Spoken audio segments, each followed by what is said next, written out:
Mesdames, Messieurs, bon dimanche. Le Canada et Mark Carney ont occupé beaucoup de place cette semaine, ici et sur la scène internationale.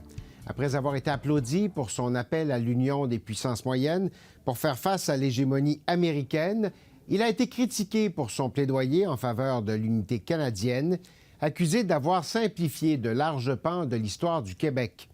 Il y a quelques heures de la reprise des travaux aux communes, voilà que le spectre de Donald Trump s'impose de nouveau. Dans un message publié en ligne, le président a qualifié Mark Carney de gouverneur et menacé d'imposer des tarifs de 100 % sur le Canada s'il conclut un accord commercial avec la Chine. Le monde est de plus en plus dangereux et divisé. Les anciennes alliances sont en train d'être redéfinies et, dans certains cas, rompues. Dans cette nouvelle ère, le leadership du Canada se définira non seulement par la force de nos valeurs, mais aussi par la valeur de notre force. Mélanie Joly, bonjour. Bonjour. Ministre de l'Industrie, qui revient d'un tour du monde, ma foi, après la réunion, avant la réunion du Conseil des ministres. Commençons justement par ce tour du monde qui s'est conclu à Davos, avec un discours de M. Carney qui a fait résonner le monde. Pourquoi est-ce qu'il fallait dénoncer l'hégémonie des grands, d'après vous? Je pense que c'était plus un appel à l'action que le premier ministre faisait. C'est-à-dire que présentement, on le sait que la plupart des pays, puissance moyenne, comme le Canada, nous tous pouvons être et sommes victimes de coercion économique. Et donc, le but, c'est de pouvoir travailler ensemble pour justement contrecarrer ces efforts-là. Mais ça n'a pas commencé hier, puis on a joué gentiment avec les États-Unis jusqu'à tout récemment. Pourquoi?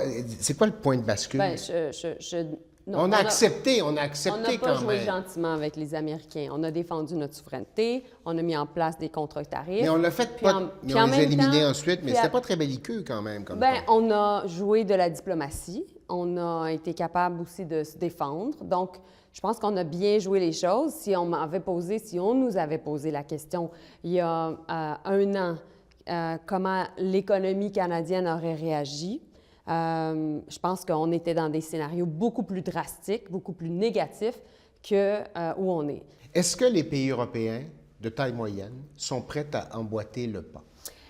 Les dernières nouvelles concernant notamment le Danemark, le Groenland, tout ce qui s'est passé au Venezuela, etc., bien, ça crée un choc. Un choc dans plusieurs capitales de l'Europe, mais aussi un choc dans plusieurs capitales de l'Amérique latine, puis partout à travers le monde. Donc, ils y croient, là. Donc, là, la menace est plus réelle. Et là, à un moment donné, nous, ce qu'on dit, les Canadiens, c'est 2025, on a réagi. Mais là, 2026, on va être dans la proactivité.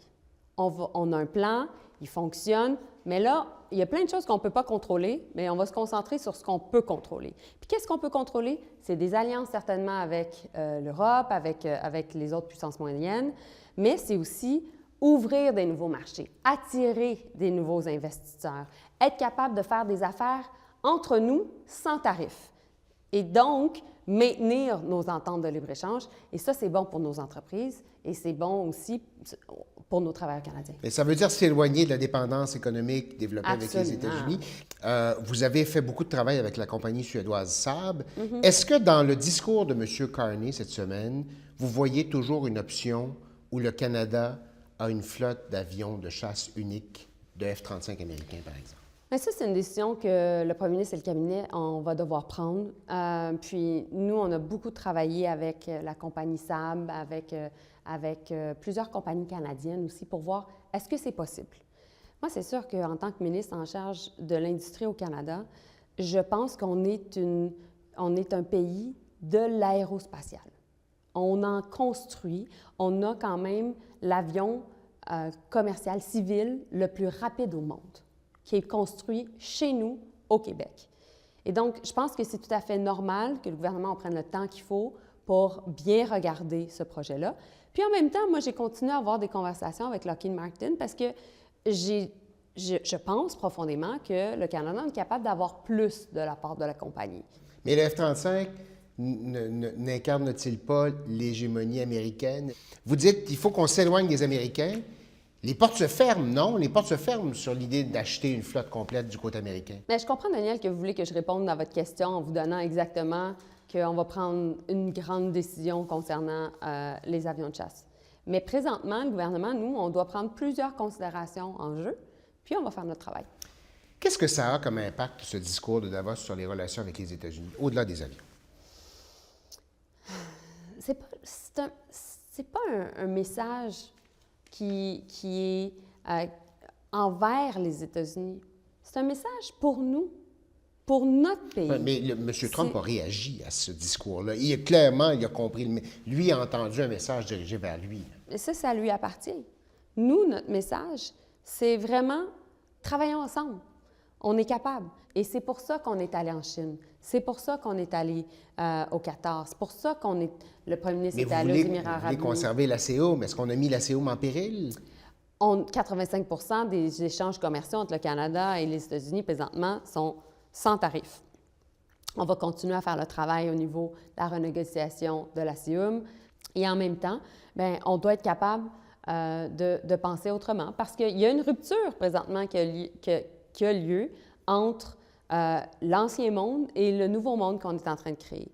Votre premier ministre a fait un autre discours à Québec qui a été très mal accueilli par la famille souverainiste au Québec, entre autres. Est-ce que c'était une maladresse de la part de M. Carney d'être un peu simpliste dans l'interprétation, ce que certains ont interprété comme être un peu simpliste dans l'interprétation de la relation entre les Français et les Britanniques? Bien, vous savez, je pense que le premier ministre, son objectif, c'était de faire un appel à l'unité nationale. Et peu importe ce que les souverainistes vont dire, la réalité, c'est qu'on est plus fort lorsqu'on est unis. Un point, c'est tout. Oui, mais il y a un contexte particulier. Il y a une menace de troisième référendum. Est-ce que c'était maladroit? Tout ça a lieu en même temps.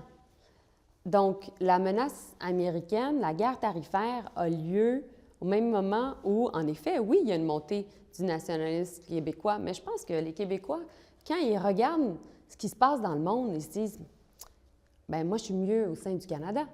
Pourquoi? Parce qu'on a une force économique. On est capable de mieux se défendre.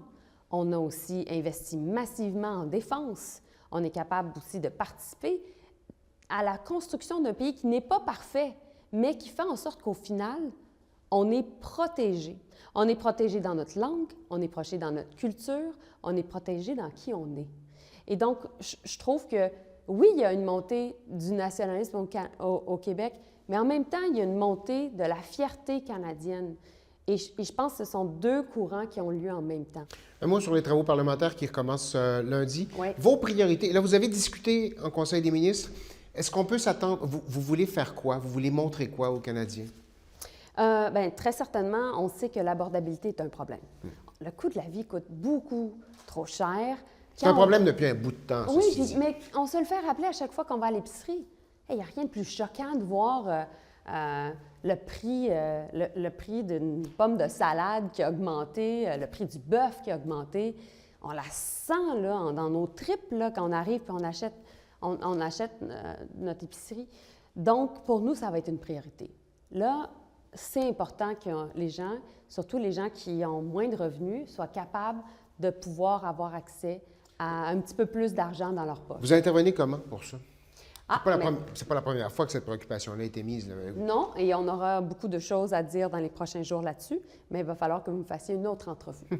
Les conservateurs disent on est prêt à collaborer avec le gouvernement, on ne veut pas être accusé de faire de l'obstruction. Vous y croyez? Comment vous percevez ce message-là?